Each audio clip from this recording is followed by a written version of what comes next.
அஸ்ஸலாமு அலைக்கும் பிள்ளைகள் வணக்கம். இப்போ நாம் இந்த வீடியோவில் என்ன பார்க்க போகிறோம்னா 2027ஆம் ஆண்டுக்கு நடந்த இந்த ஃபர்ஸ்ட் டேர்ம் எக்ஸாமோட டிஸ்கஷன் தான் இந்த வீடியோவில் செய்ய போகிறோம். இதில் பார்த்தீங்கன்னால் நீங்கள் எல்லாரும் இந்த பேப்பர் செஞ்சுப்பீங்கன்னு நினைக்கிறேன். மற்ற இதை பார்க்குற வேறு வேறு பெஞ்ச் ஆகல் இல்லாட்டி ப்ரைவேட்டில் செஞ்ச ஆகல் இந்த பேப்பர் ஒரு தரம் ஃபுல்லாக செஞ்சு போட்டு இந்த வீடியோ பாருங்கள், சரியா? செஞ்சால் தான் என்ன ஃபுல் பயனையும் பெற்றுக்கொள்ளலாம். சரி, முதலாவது கேள்வி பார்ப்போம். அமுக்கம் பி சமன் a minus d square over b x என தரப்படுகின்றது. எக்ஸ் தூரம் டி நேரம் எனின் ஏ ஓவர் பியின் பரிமாணத்தை சரியாக வகை குறிப்பது. சரி,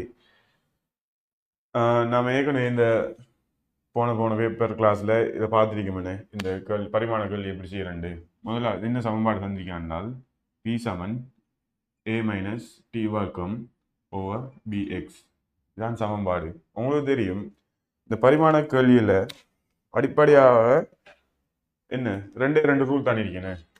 முதலாவது என்ன, எல்ஹெச்எஸ் சமன் ஆர்ஹெச்எஸ்.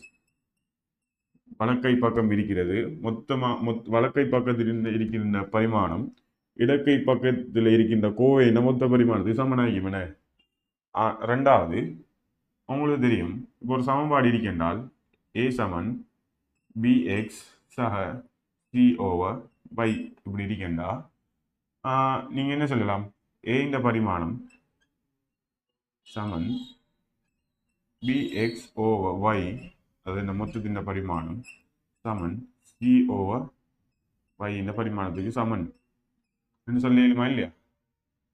சரி, சொல்லிடுறேன் தானே? ரைட். இப்போ அடுத்தது உங்களுக்கு தெரியும், இப்போ ஒரு சமன்பாட்டில் இ சமன் f into p over z இதுண்ட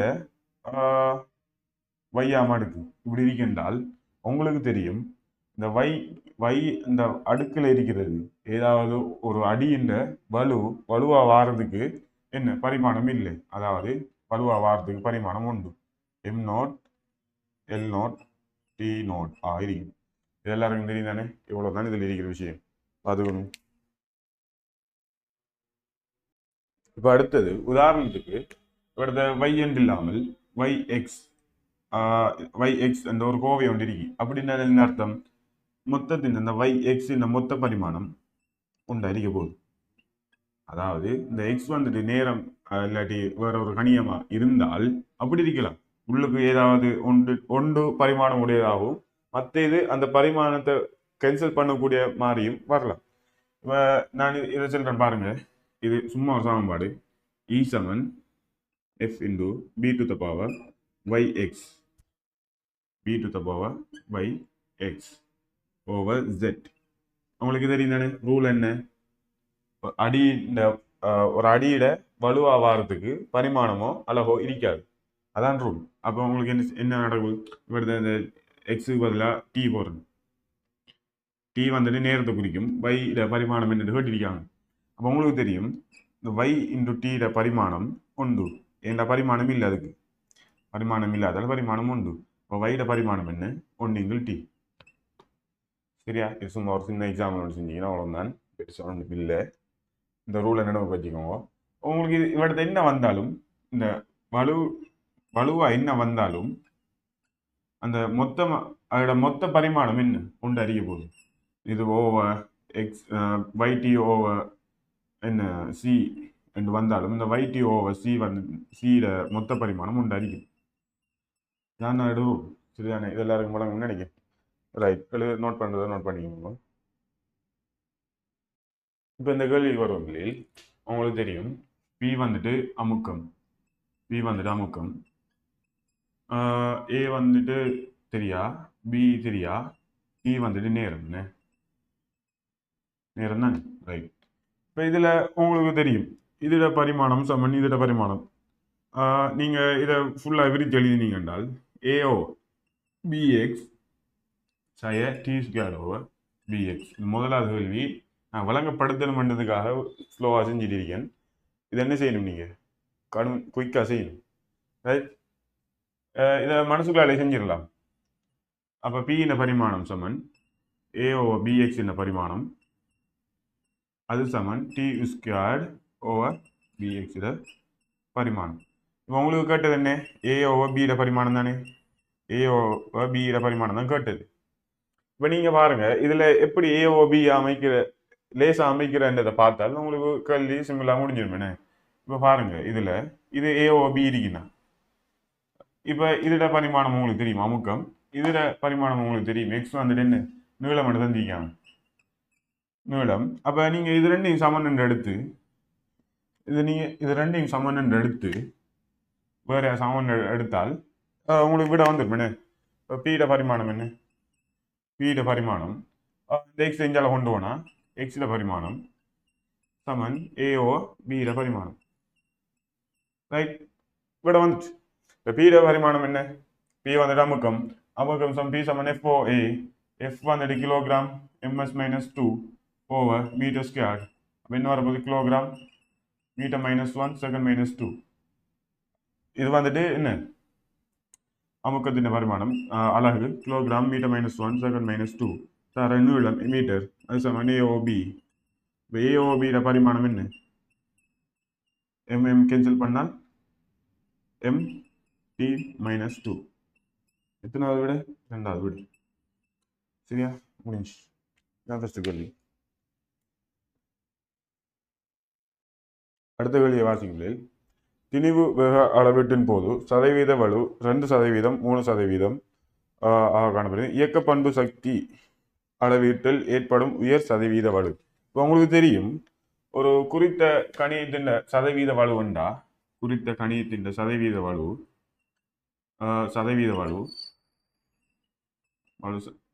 வலு சமன் என்ன? உயர் வலு பின்ன வலு தர 100 என்ன உயர் வலு அதுக்குள்ள என்ன வாசிப்பு தர 100%. இதான் சதவீத வலு. இப்போ ஜெட் என்ற கணியத்தின் சதவீத வலு என்றால் என்ன? ஜெட்டின் இழிவண்டிக்கை அதாவது உயர் வலு ஒரு ஒரு குறித்த அளவீட்டின் உயர் வலுவாக வாருது, அது அளக்கப்படுற உபகரணத்தின் இழிவண்டிக்கை இருக்கும். சரியா, அது தெரியுமில்ல. அப்போ ஜெட்ற வாசிப்பு அதுக்கு மேலே ஜெட்ற இழிவண்டிக்கை தான் அளக்கப்பட்ட உபகரணத்தை இழிவண்டிக்கை தான் இதோட பின்ன வலு. அது தர 100% தானே என்ன சதவீதம் அவ்வளோ வரைக்கும் போகுது. சரி, இப்போ உங்களுக்கு ஒரு சமன்பாடு தாரன் ஜெட் சமன் ஏபி ஓவர் ஒய் என்று இருக்கு. ஏபியின் எண்ணாம் அடுக்கு ஓவர் ஒய் என்று இருக்கு. இப்போ சொல்லுங்க அப்போ இப்போ இது ஒரு பல கணியங்களால் ஆக்கின ஒரு கணியம், பல அளவீடுகள் எடுத்து அதால் எடுக்கப்படுற ஒரு கணியம் தானே. இப்போ இந்த பல அளவீடுகள் எடுக்கக்குள்ள அந்த கணியங்கள் இந்த ஏ கமா அந்த பி கமா ஒய் என்கிற இந்த கணியங்கள் கூட்டினால் பெருக்கினாலும் வகுத்தாலும் அதோட பின்ன சதவீத வலு இல்லாட்டி பின்ன வலு என்ன செய்யப்படும்? கூட்டப்படும். சரிதானே? கூட்டினா கழிச்சா அதில் வார அந்த வலு கூட்டப்படும், பெருக்கினா வகுத்தால் அதோட வார பின்ன வலு இல்லாட்டி சதவீத வலு கூட்டப்படும். அப்போ உங்களுக்கு எப்படி செய்யலாம்? இப்போ ஜெட்ற மொத்த சதவீத வலு என்னன்னு கேட்டால் உங்களுக்கு தெரியும் இந்த ஏ பி ஒய் பெருக்கப்படுது வகுப்படுது. அப்போ என்ன நடக்க போகுது? டெல்டா ஏ ஓ ஏ சதவீத வலு சக டெல்டா பி ஓ பியின் சதவீத வலு. ஆனால் இது என்ன அமௌண்ட் கறிக்கணும்? அப்போ என்ன செய்யணும்? மொத்தத்தையும் எண்ணால பெருக்கணும். சக வை பிரிவாடுது அதையும் கூட்டணும். அப்போ டெல்டா ஒய் ஓ ஒய் இதான் இந்த செட்டின் மொத்த வலு அறிக்க போகுது, மொத்த பின்ன வலு அறிக்க போகுது. சதவீத வலு கட்டால் இது தர 100, இது மொத்தத்தின் தர 100 ஆയിരിക്കും. சரிதானே? ரைட், இதான் இதோட தீர்வு. இவ்வளவு தான். உங்களுக்கு என்ன தந்திக்காங்க? உங்களுக்கு இங்க சதவீத வலு தந்திருக்காங்க. உங்களுக்கு என்ன கேட்டிக்கு? இயக்க பண்பு சக்தியின் கணிக்கோவில் ஏற்படுற வலு கேட்டிருக்கு, எல்லாம் தந்திருக்காங்க. இப்போ இயக்க பண்பு சக்தியோட இ சமன்பாடு என்ன? ½mv². ரைட், இப்போ இங்கே இது ரெண்டும் தானே தந்திருக்காங்க, இது ரெண்டும் தானே உங்களோட கணிச்சு அளந்து தந்திக்கிற கணியங்கள். இப்போ நீங்கள் திணிவு அளக்கிறதுல ஏற்பட்ட சதவீத அளவு என்ன? 2%. இப்போ திணிவு அளக்கப்பட்டதில் ஏற்பட்ட சதவீத வலு 2%. சாக வேகம் அளந்ததில் அளக்கப்பட்ட சதவீத வலு எத்தனை 3%. ஆனா இந்த அடுக்கு 3 அடுக்கு 2 ஆயிருக்கு. அப்ப 2ஆல பெருக்கணும். அப்ப உங்களுக்கு வார விட 8%. சரியானே விட சரியானே எத்தனாவது விட 4வது விட ரைட். இப்ப அடுத்த கேள்விக்கு வாங்க. இப்ப அடுத்த கேள்விகளில் இப்ப அதே மாதிரி பரிமாணத்துல வந்த கேள்வியானே மொத்தம் 3 கேள்விகள் பரிமாணத்துல மட்டும் வந்திருக்கு. ஃபர்ஸ்ட் மண்டதால் அப்படி வந்திருக்கு. ஃபைனல் எக்ஸாமுக்கு ஒரு கேள்வியா வரப்போகுது. சரி, நீரில் உருவாகும் வளிக்குமிழ் ஒன்றின் அடைவு காலம் T ஆனது P to the power A, D to the power B, E to the power C என்பவற்றிற்கு மாத்திரம் நேர்விகித சமன். P அமுக்கம் D அடர்த்தி E மொத்த சக்தியனின் ABCயின் பெருமானம் ஆக அமைவது. இப்போ உங்களுக்கு தெரியும் குறித்த ஒரு கணியத்துல இந்த கணியம் நேர்விகித சமனாக தங்கியிருக்கின்றால் எப்படி எழுதலாம்? அலைவு காலம் T அது நேர்விகித சமன் P ஆம் P to the power A. அடுத்தது அலைவு காலம் T நேர்விகித சமன் அடர்த்தி D to the power B. அடுத்தது நேர்விகித சமன் என்னது? நேர்விகித சமன் மொத்த சக்தியின் C ஆம் அடுக்கு. இதுக்கு அம்பட்டுக்கும் நேர்விகித சமன் அடிக்காம். இந்த ஏற்படுற அலைவு காலம் அடர்த்தியிட அமுக்கத்தின் ஏ ஆம் அடுக்குக்கும் அடர்த்தியின் பி ஆம் அடுக்குக்கும் மொத்த சக்தியின் சி ஆம் அடுக்குக்கும் நேர்வீத சமனா இருக்காம். அப்ப உங்களுக்கு தெரியும் நேர்வீத சமனா மாத்திரண்டால் மாறிலி ஒன்றால பெருக்கணும். அந்த மாறிலிக்கு என்ன அலகோ பரிமாணமோ இருக்காது. ஏன்? அலகோ பரிமாணமோ இருக்கின்றால் அந்த கணியம் அது ஒரு கணியமா இருக்குமே. இப்ப என்ன அந்த அந்த அந்த அந்த அந்த மாறிலிக்கு வேகத்திட பரிமாணம் அழகும் பரிமாணம் இருக்கண்டா வேகம் என்ன அது ஒரு கணியம். அப்ப என்ன சிந்திக்கணும்? வேகத்துல தங்கி இருக்கும் என்று சந்திரிக்கணும். வழங்கி தானே? இப்ப இந்த அலைவு காலம் உங்களோட கணியத்துல மட்டும்தான் தங்கிருக்கு. இந்த கணியத்துல மட்டும்தான் தங்கிருக்கு. அது வார மாறிலிக்கு அழகோ பரிமாணம் இருந்தால் அது ஒரு கணியம். அப்ப அவர் தந்தது பிழையா பேத்தும். அப்ப நீங்க இப்ப நேர்வீத சமனா மாத்தணும்டா டி சமன் மாறிலி கே ஒன்று போடுறேன். K into P to the power A, D to the power B, E to the power C. உங்களுக்கு தெரியும் இந்த கேக்கு அழகோ பரிமாணமோ இல்லை. ஆனா பெருமானம் இருக்கலாம். 1 இருக்கலாம், 2 இருக்கலாம், 10,000 இருக்கலாம். பெருமானம் ஒன்று இருக்கும். பெருமானம் ஒன்று கட்டாயம் இருக்கும். அழகோ பரிமாணமும் இருக்காது. அழகு இல்லை. அழகு பரிமாணம் இல்லை. சரிதானே? அப்ப இப்ப உங்களுக்கு தெரியும் இது ஒரு சமன்பாடுன்னு இது ஒரு வலிதாகும் சமன்பாடு. அப்ப உங்களுக்கு தெரியும் இந்த LHS left hand side is equal to right hand side என்ன. அப்ப இடக்கை பக்கம் இருக்கிறது இடக்கை பக்கம் என்ன இருக்கு? நேரத்தின் பரிமாணம் என்ன? T. நேரத்தின் பரிமாணம் T. அது சமன் உங்களுக்கு என்ன அமுக்கத்தின் பரிமாணத்தின் ஏ ஆம் அடுக்கு. அமுக்கத்தின் பரிமாணம் என்ன? P சமன் FOA தானே கிலோகிராம் என்ன மீட்டர் -1 செகண்ட் -2. அப்ப M L -1 T -2 அதென்ன ஏ ஆம் அடுக்கு தர அடர்த்தியில M L -3 அதென்ன பி ஆம் அடுக்கு தர சக்தியின் சி ஆம் அடுக்கு. சக்தியின் அலகு என்ன? கிலோகிராம் மீட்டர் ஸ்கொயர்டு செகண்ட் -2 அதென்ன சி ஆம் அடுக்காக இருக்குது. இது வழங்கி தானே எல்லாருக்கும்? இது வழங்கி தானே? இந்த வலக்கை பக்கம் இருக்கிற இடக்கை பக்கம் இருக்கிற பரிமாணம் ஒம்பட்டும் வலக்கை பக்கம் இருக்கிற பரிமாணம் ஒம்பட்டும் சமனா இருக்கணும். இருந்தா தான் அவர் தந்த கேள்வி தந்தது சரி. சரி, இப்போ உங்களுக்கு தெரியும் இந்த M note L note T ஓராம் அடுக்கு. இது சரியானே? எம் நோட் உண்டு, எல் நோட் உண்டு, டி ஓராம் அடுக்கு டி இருக்காங்க. நீங்க எல்லாத்தின் எல்லாம் சாரி இது வந்துட்டு என்ன நான் அளவில் அடிக்கேன் எம் எல் வர்க்கம் டி -2 என்ன டி -2 சி ஆம் அடுக்கு. இப்போ உங்களுக்கு தெரியும் இங்க எம் எல் டி தான் இருக்கேனே. அப்ப இங்க எம் எல் டி இருக்கு. மொத்தமா அடிகள் சமன். இந்த அடிகள் சமன்டா அந்த அடுக்குகள் என்ன செய்யும்? பெருக்கினா கூட்டப்படும், பிரிச்சா கழிப்படும். அப்ப நீங்க ஏதோ எல்லாத்தையும் எம் எல் டிக்கு மாத்தினீங்கடா எம் இந்த இங்க என்ன ஏ இருக்கு, இங்க பி இருக்கு, இங்க சி இருக்கு. ஏ பிளஸ் பி பிளஸ் சி தர தர எழுத தேவையில்ல. எம் எல் எல் இந்த இங்க மைனஸ் ஏ, இங்க மைனஸ் 3b, இங்க 2c. அப்ப என்ன மைனஸ் ஏ மைனஸ் 3b சக 2c. அடுத்தது டி, டீண்ட அடுக்கு என்ன மைனஸ் 2a மைனஸ் இங்க டி இல்லை, அப்ப இங்க டி இல்லை, இங்க டி வராது. Minus 2a minus 2c minus 2a minus 2c. இங்க என்ன M note L note T one. உங்களுக்கு தெரியும் வலக்கை பக்கமும் இடக்கை பக்கமும் அடிகள் சமனாய், அப்ப அடுக்கள் கட்டாயம் சமனாய்க்கணும். அப்ப அப்ப உங்களுக்கு தெரியும் எம் நோட்ன்ற அடுக்கை சமன்படுத்தினால் 0 சமன் ஏ பிளஸ் பி பிளஸ் சி. அடுத்தது எல் அடுக்க சமப்படுத்தினால் 0 சமன் மைனஸ் ஏ மைனஸ் 3b பிளஸ் 2c. அடுத்தது டீட அடுக்க சமப்படுத்தினால் நேரத்தின் அடுக்க சமப்படுத்தினால் இங்கால ஒன்று இருக்கனே, 1 சமன் அங்கால என்ன மைனஸ் 2a மைனஸ் 2c.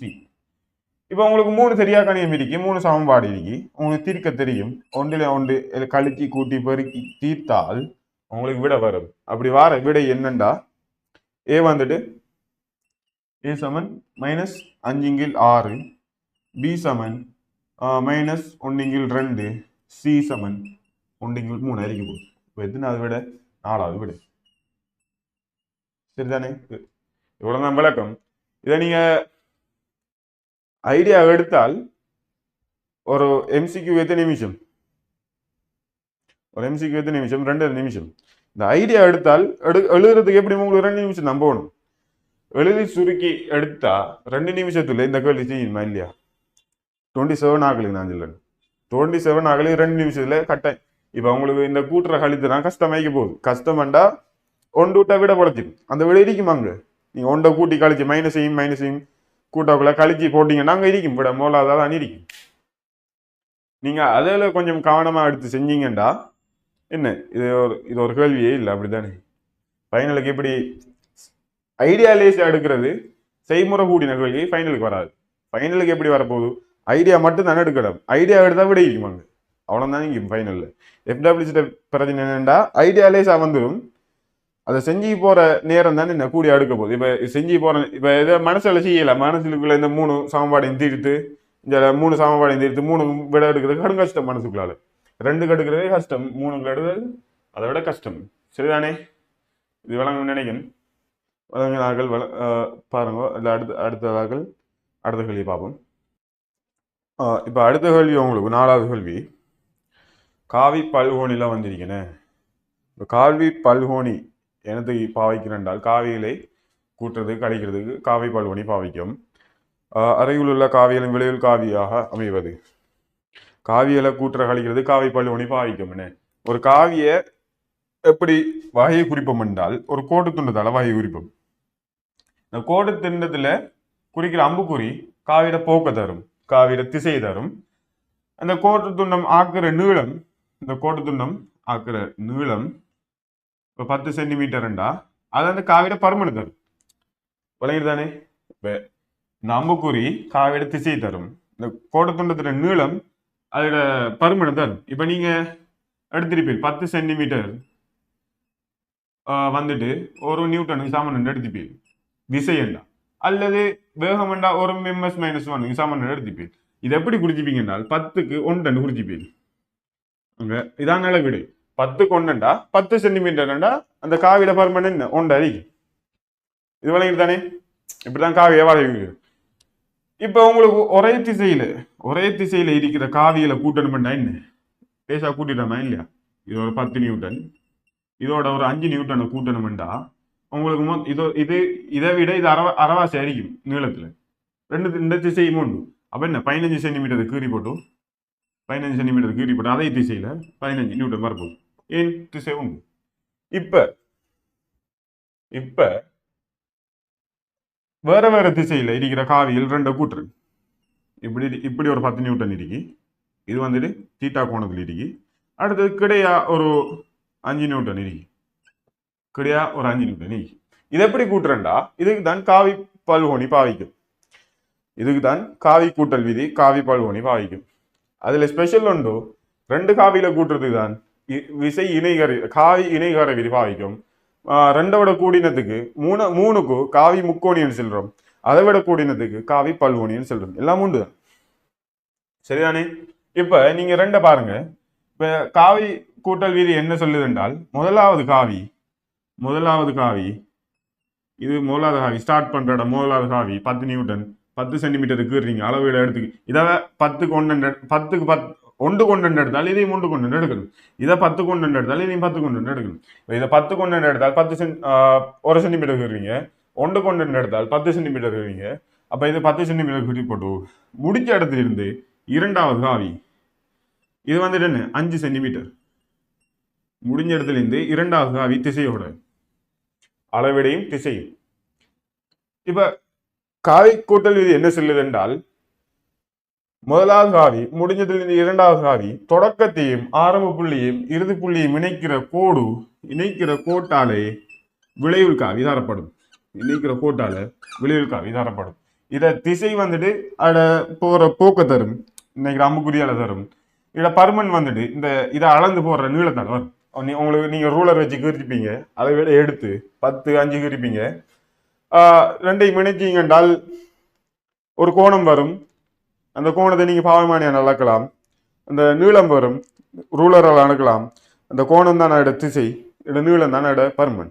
இவ்வளவு தான் என்ன 2 காவியில கூட்டுறது. இதே மாதிரிதான் 3 காவி வந்தா இப்படி ஒரு காவி இருக்கண்டா நீங்க டக்கண்டு என்ன இப்படி வராது. அது முடிஞ்ச இடத்துல இருந்து 3வது காவி அது அதோட பருமனுக்கு ஏற்ற மாதிரி நீளத்தை போட்டு 3வது காவியையும் தொடக்கத்தையும் இணைக்கிறது தான் அதோட விளைவுல வைங்க. சரிதானே? ரைட்.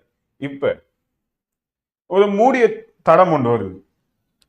இப்ப உங்களுக்கோ அவன் காவி அதுல வந்த மாதிரி அந்த பேப்பர்ல வந்த மாதிரி படம் ஒன்று தாரான்.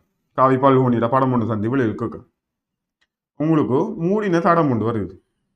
மூடின தடத்துல எல்லா அம்புக்குறையும் ஒரு ஒழுங்கல் எரிக்கண்டு வச்சிங்கண்டா ஒரு ஒழுங்கு 3வது காவி தொடங்குது. அதுல இருந்து 2வது காவி அதுல இருந்து 3வது காவி அதுல இருந்து 4வது காவி தொடக்கத்தை வந்து அடைஞ்சால் அதோட விளைவில் வந்து பூச்சம் இருக்கும். பாருங்க அதோட விளைவில் பூச்சம் பாருங்க எப்படி. இப்ப இந்த காவி இல்லைன்னு வைங்க. இந்த காவி இல்லை. இப்ப 1வது காவியிலிருந்து 2வது காவி முடிஞ்சதுல இருந்து 3வது காவி முடிஞ்ச இடத்துல இருந்து 4வது காவி தொடக்கத்தையும் முடிவையும் இணைக்கிறது. தொடக்கத்தையும் முடிவையும் இணைக்கிறது விளைவுல தரும். ஆனா அங்க ஏற்கனவே ஒரு காவி இருந்தனே ஏற்கனவே அதே பருமன்லையும் எதிர் திசையிலையும் ஒரு காவி இருந்ததால அங்க விளைவில் பூச்சியம் ரெண்டையும் அதே அளவு அதே நிலம் எதிர் திசை அப்படி என்ன பிளஸ் மைனஸ் கேன்சல் ஆகும் அங்க பூச்சியம். அதே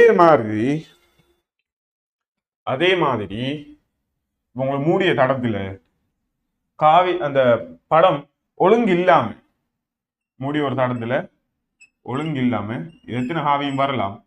ஒழுங்கு இல்லாம இப்படி இருக்கு. இப்ப உங்களுக்கு தெரியும் இந்த 1வது காவி தொடங்குது 2வது காவி 3வது காவி 3 முறை ஒழுங்குல போகுது. ஆனா 4வது காவி வந்துட்டு ஒழுங்கு இல்லாம வருது. அப்படின்னு எப்படி பாக்குற? ரைட். இது இல்லைன்ட்டு பார்ப்போம். இது இல்லைன்னு நினைப்போம். ஏன் அது கூட்டத்தோட இல்லாம வித்தியாசமே இருக்கணும். அது வச்சுட்டு ஒன்றும் செய்யலாம். இது இல்லைன்ட்டு எடுத்து அங்க ஒரு விஷயம் ஒன்று இருக்கு. அதே அளவு விஷயம் ஒன்று இருக்குன்ட்டு நம்மளோட மனசுக்குள்ள நினைச்சிக்கணும். விஷயம் ஒன்று இருக்கு. இப்ப இதை எப்படி பாக்குற? இது 50க்கு விலையில போயிடும். ஏன் ஒவ்வொன்றா உடைச்சாதான் லேசா செஞ்சு போய் தரலாம். இப்ப ஒரு கேள்விய இப்ப என்ன காலில் இருந்து கொழும்பு போறதுக்கு 2 வழி இருக்கு. ஹைவேல போட்டு போனா என்ன ஐடியா வர்றது இப்ப கொஞ்சம் செலவாகும். ஐடியா வரணும் வந்தா கடும் லேசி. அப்படி காசு இல்லை என்றா என்ன நீங்க உள்ளால போட்டு நாளைக்கு போய் சேரலாம். சரிதானே? ஹைவேல போட்டால் ஒரு 1.5 மணி தேவை குழம்பு. அங்கே நார்மலாக போனீங்கன்னா 4-5 மணி தேவை பிடிக்கும். அது மாதிரி தான் ஐடியா எடுக்கிறதுக்கு கொஞ்சம் நேரம் செலவாகும். அந்த நேரத்தை கொடுத்தா தான் அந்த ஐடியா வரும். ஐடியா இல்லாமல் செய்யறதோட ஸ்பீடாக செஞ்சு போய் தரலாம். மனைவி தானே? ஐடியா வாடுறதுக்கு கொஞ்சம் நேரம் பிடிக்கும். செய்யறதுக்கு கொஞ்சம் நேரம் பிடிக்கும். ஆனால் நீங்கள் ஐடியா இல்லாமல் செய்யறதுக்கு கொஞ்சம் நேரம் ஐடியா இல்லாமல் எழுதுறது கொஞ்சம் நேரம் செய்முறை கடும் கூடிய அடிக்கும். அது ரெண்டுலையும் பார்த்தீங்கன்னா 1வது முறை தான் என்ன நேரம் குறைஞ்ச நேரத்துல செஞ்சு போகலாம். இப்ப நீங்க பாக்கீங்க எல்லாம் மூணும் ஒத்து போகுது, ஒன்று மட்டும் ஒத்து போகல. அப்ப அந்த ஒன்றை கலட்டி வச்சு போட்டு இந்த மூணுக்குரிய விலையில கீறீங்க. மூணு முதலாவது காவி, இரண்டாவது காவி, மூணாவது காவி, தொடக்கத்தை முடிவை மினிக்கிங்க இணைச்சா அதுக்கு ஒரு விளைவில் வருது. இந்த காவிட அளவுக்கு அதே திசையில விளைவில் வருது. ஏற்கனவே அவருக்கு ஒரு விளைவில் இருந்து அப்ப இது ஏ, இது பி என்றால் ஏபி ஒன்று ஏற்கனவே இருந்து ஆனா விளைவில் ஒன்று ஏபி வருது உங்களுக்கு தெரியும். அதே திசையில காவியை கூட்டுறது உங்களுக்கு தெரியும். அப்ப 2 ஏபி இதான் அதோட விளைவில் இருக்க போகுது. ரைட், இதெல்லாருக்கும் தெரியும். சரிதானே? இப்ப அடுத்ததுக்கு வாரம். அடுத்தது இந்த விசை இணைகர காவி இணைகர விதியும் இதோட பார்ப்போம். பார்த்தா அதுவும் முடியுது, ரிவிஷன் மாதிரி பேசிருக்கு. இப்ப நான் என்ன நினைக்கணுமே, காவி பல்கோணில காவி கூட்டல்ல 2 காவிகள் வந்தா அதுக்கு ஸ்பெஷலா ஒன்று இருக்கான்னு நினைக்கிறேன். இப்போ ஒரு காவி பி அது கிடையோட இருக்கி, இன்னும் ஒரு காவி கியூ, இன்னும் ஒரு காவி கியூ அது கிடையோட தீட்டா கோணத்தில் இருக்கி. இப்போ விசை இணைகர விதி எப்படி என்றால் 2 காவிகள் வெளிநோக்கி குறித்த கோணத்தில் செல்லுக்குள்ள 2 காவிகள் வெளிநோக்கி குறித்த கோணத்தில் செல்லணும். இது இப்படி வந்தா விசை இணைகர விதி வேற மாதிரி போடணும். வெளிநோக்கி போற மாதிரி போட்டால் வெளிநோக்கி போற மாதிரி குறித்த கோணத்தில் இருக்கு. அப்படின்னா இந்த காவியை கொண்டாந்து முதலாவது காவி இது, இரண்டாவது காவியை வெளிநோக்கி போற மாதிரி போடணும் கியூ. இப்ப உதாரணத்துக்கு இந்த கியூ வந்து இப்படி இருக்கு, இப்படி இருக்கேன்டா நீங்க கொண்டாந்து இப்படி போடலாம். ஏன் இது வெளிநோக்கி வரல, இது உள்நோக்கி வர, இது வெளிநோக்கி போகுது. அப்படின்னா இது எப்படி வரணும், இதை சமாந்தரமா கொண்டாந்து இப்படி போடணும். அதே சமாந்தரமா அதே அளவு நீளம் கியூ இப்படி வரும். ஏன் வெளிநோக்கி போடணும், ரெண்டும் வெளிநோக்கி போடணும். ரெண்டும் வெளிநோக்கி இருக்கிற மாதிரி போட்டாதான் இணைகர விதி வேலை செய்யும். இது நீங்க எம்சிக்யூ செய்யறது தான். இது எஸ்ஏ சாமான்ல எல்லாம் நீங்க நிறுவி தான் செய்யணும், நிறுவி தான் கேட்பாங்க. சரிதானே? நான் இப்ப இதை எடுத்து செய்யறேன். கிடையோட பி அதுல இருந்து தீட்டா கோணத்துல வெளிநோக்கி கியூ போகுது, கியூ இது தீட்டா கோணம். இப்ப இந்த காவி இணைகர விதி என்ன சொல்லுது என்றால், இந்த வெளிநோக்கி போற குறித்த கோணத்தில் வெளிநோக்கி போற இரு காவிகள்ல விளைவில் வந்துட்டு அந்த 2 காவிகளில் எதிர்பக்கங்களை கொண்டு ஆக்கப்படும் இணைகரத்தின் மூளை விட்டத்தால தரப்படும். மூளை விட்டத்தின் அளவால விளைவில் காவிட பருமனும் மூளை விட்டம் கிடையோட ஆக்குற கோணத்துல அதோட திசை தரப்படும். இப்ப இதே காவியோட எதிர்பக்கத்துல எப்படி கீற எதிர்பக்கத்தை கொண்டு அமைக்கிற இணைகரம் இது பி, இது வந்துட்டு இதோட பக்கம், இதோட எதிர்பக்கம். இதை நான் இமேஜினரியா கீறேன். இதோட எதிர்பக்கம் அதே அளவு அதே திசையில கீறணும். அதே மாதிரி இதோட எதிர்பக்கம் அதே அளவு அதுக்கு சமாந்தரமா அதே திசையில கீறணும். அதுக்கு எதிர்பக்கங்கள் சமாந்தரமா இருந்தா தானே அது இணைகரமா வரும். ரைட், இது எல்லாருக்கும் தெரியும். இது கிடையாது, இது ரெண்டும் நான்கு இருந்தது. இந்த இணைகரத்திட மூளை விட்டம் தான் என்ன வெளியில தரப்போகுது. இந்த இணைகரத்திட மூளை விட்டம் இணைகரமாக்கும் மூளை விட்டம் தான் இந்த காவி 2 காவியின் விளைவுகளையும் தரப்போகுது. சரிதானே? இந்த விளைவுகள் என்னண்டா, நீங்க தியரி கிளாஸ் நிரூபிப்பேல் இது தீட்டா, இது மொத்தம் தீட்டா, அது எடுத்து நீங்க நிரூபிப்பேல் தானே. இப்போ இது மொத்தம் தீட்டா, அது கொண்டு எடுத்து நிரூபிப்பேல் கியூ சைன் தீட்டா அப்படி வரும். இதோட விளைவில் வந்துட்டு ஆர் சமன் ருட்டுக்குள்ள பி வர்க்கம் கீழிக்கிற காவியோட வர்க்கம், காவிகள் 2 வர்க்கம் சக 2pq cos θ. இதான் இதோட விளைவு. என்ன, 2 காவியில் வர்க்கிச்சு கூட்டணும், 2 காவியில் 2ஆல பெருக்கி cos θ இடப்பட்ட கோணத்தால பெருக்கணும். இப்ப இட திசை ஆல்பா எப்படி வரப்போகுது? இட திசை ஆல்பா தான் ஆல்பா சமன் என்ன q sin θ over p plus q cos θவால இட விளைவோட திசை வரப்போகுது. சரிதானே? இது எல்லாரும் விளையும் தானே. இதை நீங்க நிறுவலாம், நீங்க அழகா நிறுவலாம். இது வந்துட்டு மொத்தம் தீட்டா, இது மொத்தம் தீட்டா என்றால் அங்க q sin θ இங்க q அந்த இதுல வரும். நீங்க இதை நிறுவி பாருங்க, உங்களோட கொப்பில இருக்கும். இது எல்லாரும் கொப்பிலையும் இருக்கும்னு நினைக்கிறேன். நான் இதுக்கு நிறுவி காட்டுறேன்.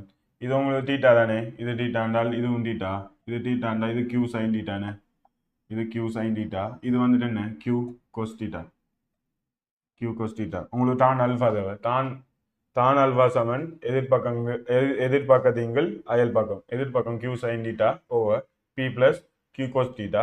இதான் அதோட திசை அறிக்கை. ரைட், இவ்வளோ தான் இதோட தியரி, இவ்வளோ தான் இதோட தியரி. இந்த கேள்வியை பார்ப்போம். அடுத்தது அந்த இதை மூடின தடம் உங்களுக்கு தெரிஞ்சிக்கணும், நோட் பண்ணிக்கொள்ளுங்க. மூடின தடம் இப்போ மூணு காவியில் இருக்கின்றால் மூடின தடம் ஆக்கக்குள்ள 3 காவியிலும் ஒருமிக்க அந்த போக்கு ஒருமி ஆரம்பத்திலே தொடங்கி இறுதியாக வந்து ஆரம்பித்த இடத்துல முடியுதுண்டா அதோட விளைவில் வந்துட்டு 0, இது வந்து சமநிலையில் இருக்கும், இதோட விளைவில் வந்துட்டு 0 சமநிலையில் இருக்கும். அதே மாதிரி ஆரம்பித்த இடத்துல முடியாம எதிர் திசையில போயிருக்கின்றால் அதோட விளைவில் வந்துட்டு எங்கால பக்கம் எதிர் திசையில போகுதோ, இப்போ இப்படி தொடங்கி இப்படியும் பார்க்கலாம். இப்போ நீங்க நான் இப்படி இருக்கேன், அதே மாதிரி இப்போ கேள்வி வருது இப்படி வந்து இப்படி இது இஞ்சால வந்து இது எதிர்க்குதுண்டா அதோட விளைவில் அந்த பக்கத்தின் 2 மடங்கு ஆகி போகுது. இது ஏ பி சி என்றா இதோட விளைவில் வந்துட்டு 2 ஏபி காவி அரிக்க போகுது. இது நார்மலா பாருங்க. அடுத்தது உங்களுக்கு இன்னும் ஒரு ஷார்ட் சொல்றேன். 2 காவிகள் வெளிநோக்கி போகுது, அது வந்துட்டு 60 சமமான 2 காவிகள் 60 பாயில தாக்குதண்டா இதோட விளைவில் வந்துட்டு √3f ஆയിരിக்கும். அதே இது 90 பாயில 2 காவியல் வெளிநோக்கி போகுதுண்டா சமமான காவியல் இதோட விளைவில் வந்துட்டு √2f ஆയിരിக்கும். அதே மாதிரி 120 பாகையில 2 காவியல் வெளிநோக்கி போகுதுண்டா இதோட விளைவில் வந்துட்டு ஒரு காவிக்கு சமனாயிக்கும், ஒரு காவிக்கு ஒரு விசையிட இதுக்கு சமனாயிக்கும், விசை இந்த பருமனுக்கு சமனாயிக்கும். இதோட திசை வந்துட்டு நீங்க இதை பக்கமாக கொண்டு எதிர்பக்கம் கொண்டு இந்த இதில் அமைக்கிற மாதிரி பார்த்து செய்யலாம். ரைட், இது உங்களுக்கு கோணம் தெரியும். அப்போ நீங்கள் டான் ஆல்ஃபால போட்டிங்கன்னா உங்களுக்கு திசையும் வந்துடும். சரிதானே? ரைட், இப்போ இதுக்கு அடுத்த இந்த கேள்விக்கு வரும் பாருங்க. ரைட், இப்போ இதான் உங்களுக்கு வந்த கேள்வி. இப்போ இந்த கேள்வி நீங்கள் எம்சிக்யூ பார்த்த உடனே இப்படி படத்தை தந்து விளைவில் கேட்கானால் நீங்கள் முதலாவது பார்க்க வேண்டியது இங்கே ஏதாவது மூடின தடம் இருக்காண்டு பார்க்கணும். மூடின தடம் ஒருமிக்க ஒத்து போகுதாண்டு பார்க்கணும். இல்லாட்டி மூடின தடம் நான் சொன்ன மாதிரி ஒன்று மட்டும் எதிர் திசையில் இருக்காண்டு பார்க்கணும். இப்போ பாருங்க, ஏபிசி ஒரு போக்கில் பார்ப்போம். சரியா? முதலாவது ஏபிசிடி 3 ஒருமிக்க போகுது, எல்லா பக்கமும் எதிர்க்குது. ஓமா இல்லையா? ரைட், அந்த 3 மிதிக்கட்டும். இந்த ஏஎஃப்இடியை பார்ப்போம். ஏஎஃப்இடி, இந்த ஏஎஃப்இடி 3 ஒருமிக்க போகுது, ஒரு பக்கம் மட்டும் எதிர்க்குது. அப்போ நீங்கள் என்ன செய்யணும், இந்த இதை விட்டு போட்டு இந்த 3க்கும் விளைவில் எழுகணும். இந்த 3க்கும் விளைவில் எப்படி வரும்? முதலாவது காவி, இரண்டாவது காவி, மூணாவது காவி தொடக்கத்தையும் முடிவையும் இணைக்கணும். அப்போ இது அம்பட்டின் விளைவில் வந்துட்டு ஏடி அரிக்க போகுது. இது அம்பட்டின் விளைவில் ஏடி அரிக்க போகுது. அம்பட்டின் விளைவில் ஏடி அரிக்க போகுது. இப்போ ஏபிசிடியை பாருங்க. முதலாவது காவி, முடிஞ்ச இடத்துலேருந்து இரண்டாவது காவி, முடிஞ்ச இடத்துலேருந்து மூணாவது காவி தொடக்கத்தையும் முடிவையும் இணைக்கிறது. இது இந்த 3 காவியின் விளைவில் அரிக்க போகுது. ஓமா இல்லையா? இது 3 காவியின் விளைவில் அரிக்க போகுது. அப்போ மொத்தம் எத்தனை ஏடி? ஏற்கனவே ஒரு ஏடி இருக்கி படத்தில் இருக்கி 2 பக்கத்தில் வார விளைவில் வந்துட்டு 2 ஏடி. அப்போ மொத்தம் 3 ஏடி அரிக்க போகுது. 3 ஏடி விடை வந்துட்டு 3வது விடை. ரைட், அடுத்த கேள்வியை பார்ப்போம்.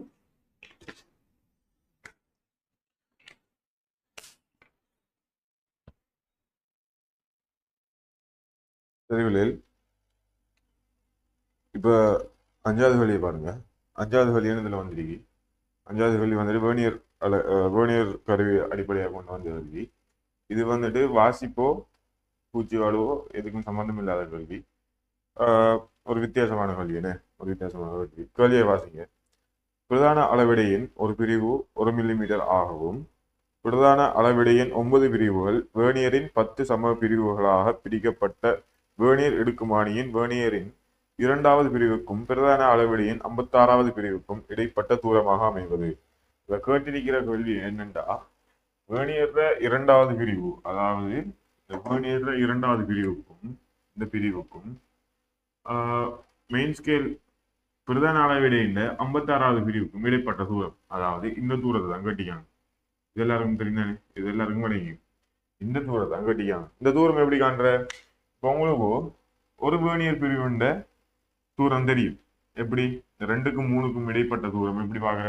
ஒரு வேணி ஸ்கேல் டிவிஷன் ஈக்குவல் டு என்ன பிரிக்கப்பட்ட மெயின் ஸ்கேல் டிவிஷன் நீளத்துக்குள்ள எத்தனை பிரிவாக பிரிக்கப்பட்டிருக்கோ அதான் ஒரு வேர்னியர் ஸ்கேல் டிவிஷன். அது சமயத்தின 0.9 மில்லிமீட்டர். இது லீஸ்ட் கொண்டு பார்க்கறது எல்லாம் செஞ்சுப்போம். சரிதானே? ரைட். அப்போ உங்களுக்கு தெரியும் இந்த ரெண்டுக்கும் மூணுக்கும் இடைப்பட்ட தூரம் 0.9 மில்லிமீட்டர். ரெண்டுக்கும் மூணுக்கும் இடைப்பட்ட தூரம் 0.9 மில்லிமீட்டர்.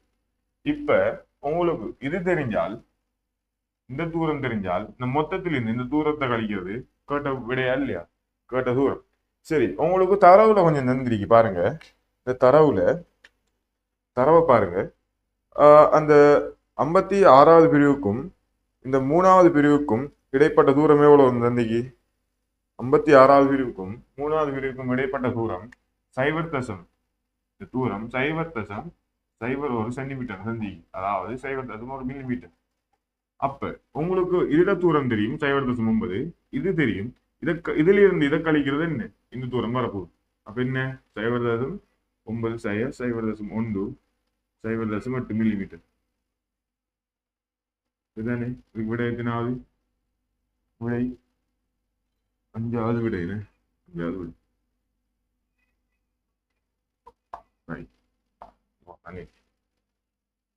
இப்ப இந்த கேள்வி நானா இருந்தா எப்படி செஞ்சிருப்பேன் என்றால், உங்களுக்கு இதை லீஸ்ட் கவுண்ட் காண தெரியுமே. லீஸ்ட் கவுண்ட் எப்படி வரும்? ஒரு ஒரு பிரதான பிரிவுக்குள்ள பிரிக்கப்பட்ட எண்ணிக்கை. அப்ப என்ன? 0.1 மில்லிமீட்டர். அதான் லீஸ்ட் கவுண்ட்.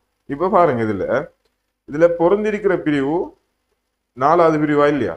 இதுல வேர்னியர் பொருந்திருக்கிற பிரிவு 4வது பிரிவு.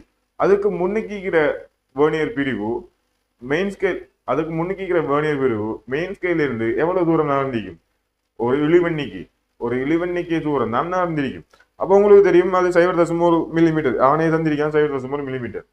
அப்ப அவன் தராட்டி, நான் சொல்றது அவன் தராட்டி, அவனு இப்ப இதுலயும் அவன் தந்திருக்கான். அதால உங்களுக்கு லேசா வைத்து அவன் தராட்டி.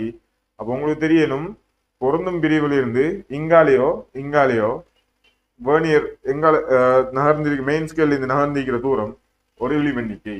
இப்ப உங்களுக்கு தெரியும் ஒரு மெயின் ஸ்கேல், இது மெயின் ஸ்கேல் டிவிஷன், இது வேர்னியர் ஸ்கேல் டிவிஷன்.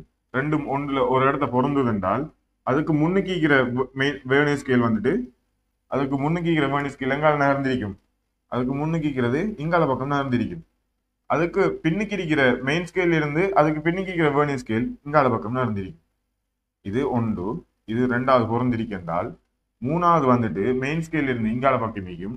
முதலாவது வந்துட்டு மெயின் ஸ்கேல் இருந்து இந்த இதை உள்நோக்கி நமக்கு மீக்கும்.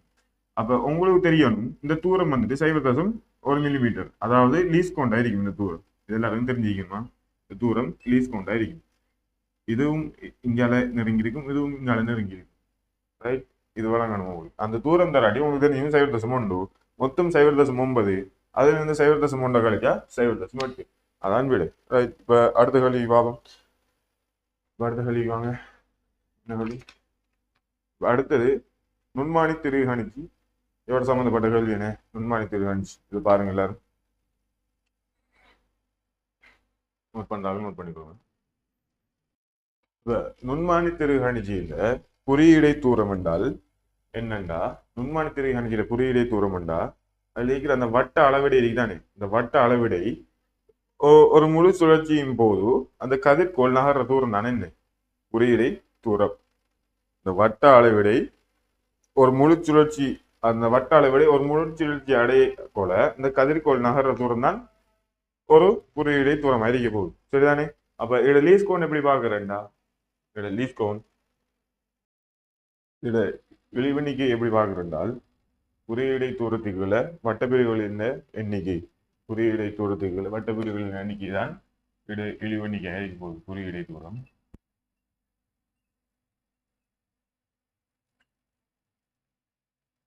வட்டப்பிரிவுள்ள எண்ணிக்கை, வட்டப்பிரிவுள்ள எண்ணிக்கை தான் இழிவெண்ணிக்கை அறிக்க போகுது. இப்போ உங்களுக்கு இதுல பாருங்க, இதுல இழிவெண்ணிக்கை என்ன வரப்போகுது? 8 புவியிடை தூரம் என்ன தந்திக்காங்க? 0.5 மில்லிமீட்டர். இப்போ வட்டப்பிரிவு எண்ணிக்கை 50, அது சமன்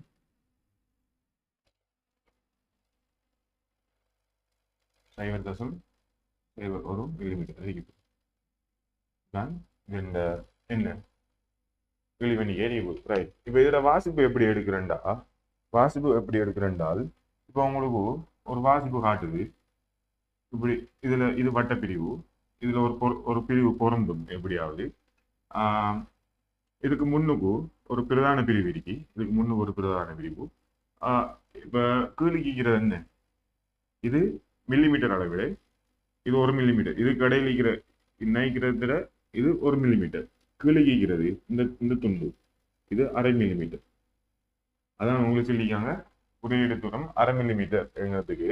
அதுக்குள்ளேயே போட்டு குழப்பாம வேறையா கீழே இறந்திக்காங்க. ஏன் அதுக்குள்ள போட்டா பாக்குறது 1 மில்லிமீட்டரா மில்லிமீட்டர் பிரிவா 1/2 மில்லிமீட்டர் பிரிவான்னு பாக்குற கஷ்டம் என்ன, கடிஞ்சினதாயி. அதால அவ கீழே இறந்திருக்காங்க. சரி, கீழுக்கு இது எத்தனை?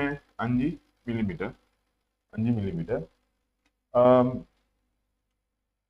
சரி, 5 மில்லிமீட்டர். ஓ, 5 மில்லிமீட்டர். இது 5.5. பிறந்தர பிரிவு 10, 11, 12. 12வது பிரிவு பிறந்தது. வேலை வாசிப்பு எப்படி எடுக்கிறென்றால், ரீடிங் சமன் வாசிப்பு சமன் பிரதான பிரிவு அந்த இந்த வட்ட அளவிடைக்கு முன்னுக்குள்ள பிரதான பிரிவு சாக பொருந்தும் பிரிவு தர என்ன வீஸ்கோண்ட் அறிவு. இப்ப உங்களுக்கு வாசிப்பு என்ன வரும்? 5.5 சாக 0. என்ன பொருந்தும் பிரிவு எத்தனை? 12 தர 0.01.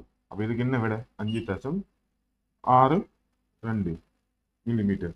அதாவது உங்களோட இதுல லேர்ன் பண்ணால் 0.562 சென்டிமீட்டர். எத்தனாவது விட? 2வது விட. ரைட். இதுல இருக்கு. அது இதுல வாசிப்பு எடுக்கிறது எல்லாம் வேணியற மாதிரி தான் வாசிப்பு எடுக்கிற. அடுத்து இதுல பூஜ்ய வலுக்கு வினா வரக்குள்ள அதை பார்ப்போம். சரியா? நோட் பண்றாங்க, நோட் பண்ணிக்குவோம். 7வது கேள்வி பாருங்கள். இதுல என்ன சொல்லிருக்காங்க என்றால், இது ஒரு ஏகபரிமாண இயக்க கேள்வி. என்ன அதுல அலகுகளை மட்டும் மாற்றி தந்திக்காங்க. பாருங்க, இவ்வுடல் இயங்கும் உடல் தொடர்பான கதி ஒத்த நேரம் தொடர்பான தரவுகள் கீழே தரப்பட்டுள்ளது. இவ்வுடல் 1 மில்லிமீட்டர் தூரம் செல்வதற்கு பொருத்தமான தரவு எது? இப்போ உங்களுக்கு கேட்டிருக்காங்க 1 மில்லிமீட்டர் தூரம் செல்வதற்கான பொருத்தமான தரவு எதுன்னு கேட்டிருக்காங்க. இப்போ உங்களுக்கு தெரியும், கதியும் நேரத்தையும் தந்து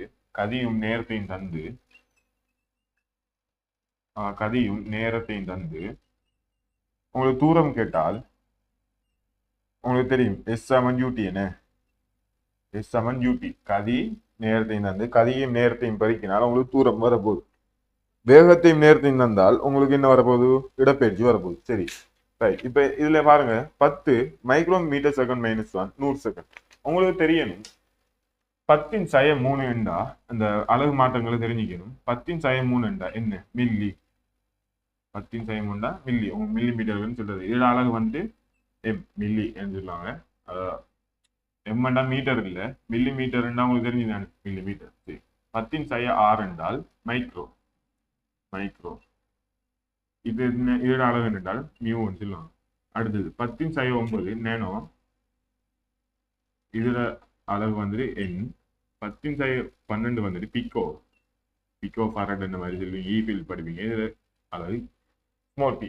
சரி, 10⁻³ அவங்களுக்கு எல்லாரும் தெரியும் கிலோ. இதோட அளவு ஸ்மால் கே. 10⁻6 மெகா. இதோட அளவு கேபிட்டல் எம். 10⁻9 கிகாபைட்ஸ் சொல்லுவாங்க. இதோட அளவு கேபிட்டல் ஜி.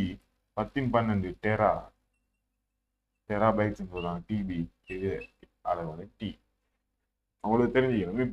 இப்ப இதுல பாருங்க, 10 மைக்ரோமீட்டர் செகண்ட் -1 100 செகண்ட். என்ன முதலாவது தரவு 10 மைக்ரோமீட்டர் செகண்ட் -1 100 செகண்ட். அப்ப முதலாவது பாருங்க, S/UT.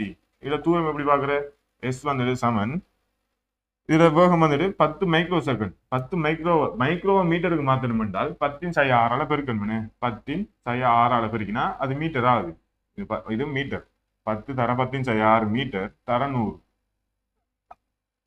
உங்களுக்கு இப்ப விட என்ன வரப்போது தூரம் 10 × 10 10 5 10 5 2 போனால் 10 3 10 3 மீட்டர். ஆனா உங்கள்ட்ட கேட்டிக்கிறது 1 மில்லிமீட்டர் தூரம் சொல்றது, 1 மில்லிமீட்டர் தூரம். அப்ப இது என்ன தரணும்? 10 3 அளவு இருக்கணும். மில்லிமீட்டரை மீட்டருக்கு மாத்தணும் என்றால் மீட்டரை மில்லிமீட்டருக்கு மாத்தணும்டா மீட்டரை மில்லிமீட்டருக்கு மாத்தணும்டா 10 3 அளவு இருக்கணும். மில்லிமீட்டரை மீட்டருக்கு மாத்தணும் என்றால் 10 3 அளவு இருக்கு. அதாவது ஒரு மீட்டரை மைக்ரோமீட்டருக்கு மாத்தணும்டா 10 6 அளவு இருக்கணும். மைக்ரோமீட்டரை மில்லிமீட்டருக்கு மாத்தணும் என்றால் 10 6 அளவு இருக்கணும். அது விளங்கிக்கணும். சரி, இப்ப 10 3 தர 10 3 உங்களுக்கு தெரியும் இது மில்லிமீட்டர். அப்ப இது வந்துட்டு விட என்ன 1 மில்லிமீட்டர். முதலாவது விடையில விட வருது, சரிதானே? முதலாவதுலயே விட வருது. அப்ப ஆன்சர் உண்டு. எதுக்கும் நீங்க மற்றது செக் பண்ணி பாருங்க. 10 கிலோமீட்டர் செகண்ட் -1 ஒரு செகண்டுக்கு 10 கிலோமீட்டர் செல்லுது. இது அர்த்தம் இல்லாத தெரிஞ்சுக்கணும். per செகண்ட் என்ன? 1 கிலோமீட்டருக்கு ஒரு செகண்டுக்கு எத்தனை கிலோமீட்டர் எத்தனை மீட்டர் செல்லுது? இப்ப ஃபர்ஸ்ட் விடைய பாருங்க. ஒரு செகண்டுக்கு 10 மைக்ரோமீட்டர் செல்லுது. அடுத்ததுல ஒரு செகண்டுக்கு 10 கிலோமீட்டர் செல்லுது. 0.0 ஒரு மைக்ரோ செகண்ட்ல. இது ரெண்டையும் பெருக்கி பாருங்க. விட வந்தா விட வராது, ஏன்னா உங்களுக்கு விட வந்துட்டு இது ரெண்டையும் சுருக்கி பெருக்கி பாருங்க. ரைட். அடுத்தது ஒரு நெனோ மீட்டர் செகண்ட் -1 ஒரு மைக்ரோ செகண்ட். உங்களுக்கு தெரியணும் ஒரு செகண்ட்ல ஒரு நெனோ மீட்டர் செல்லுது, ஒரு செகண்ட்ல ஒரு செகண்ட்ல ஒரு நெனோ மீட்டர் செல்லுது. அப்ப இது ரெண்டையும் பெருக்கினா உங்களுக்கு ஒரு மீட்டர் வந்தா அது விட, ஆனா வராது, ஏன் ஏற்கனவே விட வந்தது. சரி, இப்படி எல்லாத்தையும் செஞ்சு பாருங்க. அங்க அங்க டெரா கிழக்கிரிக்கு 10 நெனோமீட்டர் செகண்ட் -1 ஒரு டெரா செகண்ட். ஒரு டெரா செகண்ட் 10 2 செகண்ட். எப்படியும் விட வராது. ரைட். அப்ப இதுக்கு விட வந்துட்டு முதலாவது விடை, சரிதானே? அடுத்த கேள்வி பாருங்க. நோட் பண்றதா நோட் பண்ணுங்க. அடுத்த கேள்வியை பாருங்கள். இது எரியத்தோட சம்பந்தப்பட்ட கேள்வி. பி எனும் புள்ளியில் உள்ள பந்து ஒன்று கிடையுடன் 45 பாகை சாய்வில் உதயப்படுகிறது. அதி உயர் புள்ளியை 2 செகண்டில் அடைகின்றது. பந்து அடையும் அதி உயர் உயரம் கிடைவீச்சு என்பவற்றை சரியாக முறையே வகை குறிப்பது எது? இப்ப கேள்வியை பாருங்க. பி எனும் புள்ளியில் உள்ள பந்து 45 பாகை கிடையுடன், பி என்ற புள்ளியில் உள்ள பந்து 45 பாகை கிடையுடன் உதைக்கப்படுகிறது. 45 பாகை. எரியும் வீடியோ பார்த்துருப்பீங்கன்னு நினைக்கிறேன் எல்லாரும். ரைட், அது பாருங்க. பார்க்காதார்கள் பார்த்துக்கொள்ளுங்க. அப்படி வீடியோ இல்லாத தெரியாதார்கள் அந்த நம்பருக்கு வாட்ஸ்அப்ல மெசேஜ் போடுங்க, உங்களுக்கு வீடியோ அனுப்புறேன். ரைட். 45 அதி உயர் புள்ளியை 2 செகண்டில் அடையப்படும். இப்ப கிடையோட ஒரு கோணத்துல ஒரு துணிக்கு எரியப்பட்டால் அதோட பாதை எப்படி இருக்கும்? எரிய பாதையா இருக்கும். என்ன ஒரு பெரிய பாதையா இருக்க போகுது. பெரிய பாதையா இருக்க போகுது. இதை நம்ம கிடை வீச்சுன்னு சொல்லுவோம். இது கிடை வீச்சு. இது அடைந்த அதி உயர் உயரம். அதி உயர் உயரம். ரைட். இந்த அதி உயர் உயரத்துல உங்களுக்கு தெரியும் எல்லாருக்கும் துணிக்கு எரிக்கக்குள்ள அதுக்கு கிடை வேகம் மட்டும் இருக்கும். கிடை வேகம் மட்டும் இருக்கும். இதுல இது வேகம் ஆரம்ப வேகம் பி என்றால் நிலை குத்து வேகம் என்ன? P sin 45. இது பி கொஸ் 45. உங்களுக்கு தெரிஞ்சியும் பி sin 45 கொஸ் 45 ரெண்டும் சமன். அது சமன் 1/√2. அப்ப இங்க கிடை வேகம் என்ன? v/√2. இந்த நிலை குத்து வேகம் என்ன? v/√2. அவர் சொல்றாரு கிடை அதி உயர் புள்ளியை 2 செகண்டில் அடைகின்றது. 2 செகண்டில் அடைகின்றது. இப்ப உங்களுக்கு தெரியும் இந்த இயக்கத்துல இயக்க சமன்பாடு பாவிச்சாலும் உங்களுக்கு விட வருமனே. இப்ப இயக்க சமன்பாடு மேல் நோக்கி என்னது பாய்பன்? மேல் நோக்கி அதி உயர் உயரத்தை அடையுது. இந்த அதி உயர் உயரத்தை அடையிற நேரம் என்ன? 2 செகண்ட். அதாவது இங்க இருந்து இங்க போறதுக்கு 2 செகண்ட் அடையுது. இங்க இருந்து இங்க போறதுக்கு 2 செகண்ட். அப்ப அங்கிருந்து அதே மாதிரி கீழே வாரத்துக்கு 2 செகண்ட் இருக்குமா இல்லையா? ஏன் இதை ஃபுல்லா தெளிவா எரியம் வீடியோல வழங்கப்படுத்திருக்கேன். அந்த வீடியோ இல்லாதாக்கள் தயவு செய்து இந்த நம்பரை மெசேஜ் போட்டு இந்த வீடியோ பெற்றுக்கொள்ளும். சரியா? இது 2 செகண்ட், இது 2 செகண்ட். அப்ப மொத்த பரப்பு நேரம் எவ்வளவு? டி சமன் மொத்த பரப்பு நேரம் டி சமன் 4 செகண்ட். டி சமன் 4 செகண்ட். இப்ப நீங்க என்னத்தை காணலாம்? உங்களுக்கு நேரம் தெரியும், வேகம் தெரியா, நேரம் தெரியும். உங்களுக்கு என்னத்தை காண சொல்லிக்கான்? அதி உயர் உயரம் கிடை வச்சு என்பவற்றை சரியாக வகைபுரிக்குவது. சரி, இப்போ உங்களுக்கு நீங்க மேல் நோக்கி இப்போ உங்களுக்கு வேகம் தெரியாது. அப்ப இதை எப்படி இதுவும் தெரியா, வேகம் தெரியா, கிடை வச்சு தெரியா. இப்போ ஏதாவது ஒன்றை கேன்சல் பண்ணாதான் ஒன்றை காணலாம்னு. இப்போ இதை கேன்சல் பண்ற மாதிரி பாய்க்கணும்டா மேல் நோக்கி எஸ் சமன் யூடி பிளஸ் ஹாஃப் ஏடி ஸ்கொயர். உங்களுக்கு நேரம் ஃபுல் நேரம் தெரியும். அப்ப மேல் நோக்கி எஸ் இதை ஃபுல்லா ஏ டு பி பாவித்தீங்க என்றால் ஏ டு பி இது சி ஏ டு பி பாவித்தீங்க என்றால் மேல் நோக்கி அடைந்த இடைப்பயிற்சி 0. அது சமன் மேல் நோக்கின வேகம் v/√2 மொத்த நேரம் 4 செகண்ட். மொத்த நேரம் 4 செகண்ட். சக அரை தர சகையா சையா சய. ஏனென்றால் உயிர் பார்முகள் கீழ் நோக்கி ஜி இருக்கு. உயிர் பார்முகள் ஜி இருக்கு. 4 சய ஹாஃப் 10 தர 16. 4 4 16. இதை சுருக்கினாலும் உங்களுக்கு வி வருமா இல்லையா? இப்ப இதுல எல்லாத்துலயும் 4 வெட்டலாம். 4 இது அரை, இது 2 சரியா? 20 இதளவான 20 சமன் 20√2 பி சமன் 20 உங்களுக்கு தெரியும். பி சமன் 20√2 ரைட். வி சமன் 20√2. அப்ப வி கோஸ் 45 எத்தனை? வி கோஸ் 45 20 ms - 1 இல்லையா? இது 20 ms - 1. ஏன் வி சமன் 20√2 வி கோஸ் 45 என்ன? 20 ms - 1. சரி, இப்ப இவர் கட்டிக்காரு என்ன? வியை கண்டுபிடிச்சிடும். இவர் கட்டிக்கிறது கிடை இடப்பெயர்ச்சியும் நிலைக்குத்து இடப்பெயர்ச்சி. சரி, மொத்தமா எவ்வளவு? இப்ப கிடைய எஸ் சமன் யூடி பிளஸ் ஹாஃப் ஏடி ஸ்கொயர் பாவிச்சிங்க என்றால் உங்களுக்கு கிடைய இடப்பெயர்ச்சி வரப்போவேனே. ஏன் கிடையா தான் பாவிக்கணும். கிடைய இடப்பெயர்ச்சி வேணும்னா கிடையா தான் பாவிக்கணும். அப்ப கிடைய இடப்பெயர்ச்சி தேவை எஸ் சமன் அவங்களுக்கு தெரியும். யூ வந்துட்டு 20 ms - 1 நேரம் வந்துட்டு 4 சக உங்களுக்கு தெரியும் கிடையா எந்த விசையும் இல்லை. அப்ப கிடையா 6 முழுகள் 0. அப்ப இது மொத்தமா கிடையா 0 ஆக போகுது. அப்ப கிடை இடப்பெயர்ச்சி எவ்வளவு? 80 மீட்டர். கிடை இடப்பெயர்ச்சி 80 மீட்டர். அது கண்டாச்சு. அப்ப நீங்க பாருங்க, இதுல ஒரு விடை தான் 20 மீட்டர் 80 மீட்டர் நீங்க முதலாவது விடை. அப்ப அதான் விடையா வரப்போகுது. சரிதானே? அப்ப அதான் விடையா வரப்போகுது. ஆனால் நம்ம எச்சையும் காணும். எச்சை எப்படி காண்ற? நிலை குத்தா இந்த ஏ டு சி நிலை குத்தா என்ன வாய்க்கணும்? வி வர்க்கம் சமன் யூ வர்க்கம் சக 2as. ஏன் இங்க வந்துட்டு நிலை குத்தா வேகம் 0 இவிடத்த இந்த வேகம் இருக்கி. அப்ப நீங்க என்ன பாய்க்கலாம்? வி வர்க்கம் சமன் யூ வர்க்கம் சக 2as. இங்க இறுதி வேகம் 0. இங்க இறுதி வேகம் 0. இது 0. அப்ப உங்களுக்கு வரப்போகுது யூ வர்க்கம் சமன், அதாவது 20 வர்க்கம் சமன் 2 10 எஸ். சரிதானே? 20 வெட்டுப்பட்டால் 20 வெட்டுப்பட்டால் எஸ் சமன் உங்களுக்கு வரப்போகுது 20 மீட்டர். நிலை குத்தா வரப்போகுது 20 மீட்டர். கிடையா இருக்கிறது 80 மீட்டர். இதுல நான் தியரி ஒன்றும் விளங்கப்படுத்தல. உங்களுக்கு தியரி விளங்கப்படுத்தி ஏற்கனவே ஒரு வீடியோ ஒன்று போட்டிருக்கேன். அதுல ஃபுல்லா எல்லா தியரி மீகி அது தேவையான ஆக்கள் நம்பருக்கு மெசேஜ் போட்டு இந்த வீடியோ பெற்றுக்கொள்ளும். ரைட். இப்போ அடுத்த கேள்வி வாங்க. இப்போ அடுத்த கேள்வி வரைபட சம்பந்தப்பட்ட கேள்வி உண்டு. ஓய்வில் இருந்து ஒரு உடலின் இடப்பெயர்ச்சி வேகம் வரைவு கீழ் தரப்பட்டுள்ளது. தொடர்ச்சியான இயக்கத்தில் ஆறுமுடுகளுடன் ஆணை இயக்கத்தை வகை குறிப்பது. இப்போ உங்களுக்கு வரைவு ஒன்று தந்தால் நீங்க என்ன செய்யணும்? முதலாவது வரைவு ஒன்று தந்தா கேட்டிருக்கிற கணியத்தை இதோட பரப்பளவு இல்லாட்டி என்ன படித்திறனால கொண்டு வர பார்க்கணும். இங்க என்ன இருக்கி? வேகம். இங்க என்ன இருக்கி? இடப்பெயர்ச்சி. இப்ப இப்படி வரைவு. இப்ப இத 3 விதமா செய்யலாம். ஒன்று லொஜிக் மெத்தட்ல செய்யலாம். அதாவது நீங்க ஒன்று இதை கணித முறையா செய்யலாம். எப்படி?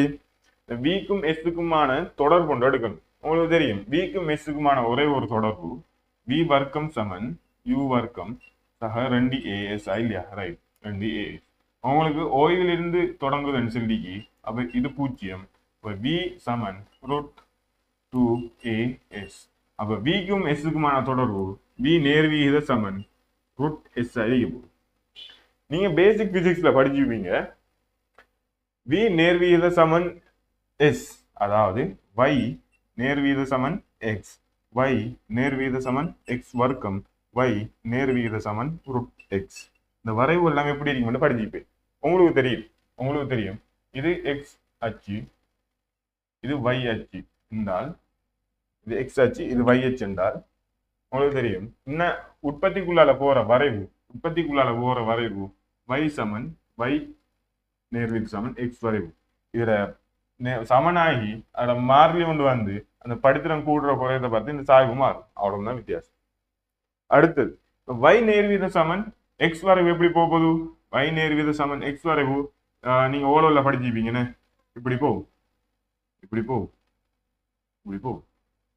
இதெல்லாம் தெரியும். y நேர்வீத சமன் ரூட் எக்ஸ் வரைவு எப்படி போகும் என்றால், y நேர்வீத சமன் ரூட் எக்ஸ் வரைவு, y நேர்வீத சமன் ரூட் எக்ஸ் வரைவு எப்படி போகும்? இப்படி போகும். அதாவது y நேர்வீத சமன் ரூட் எக்ஸ் இப்படி போகும். அதாவது இது இப்படியும் போகும்.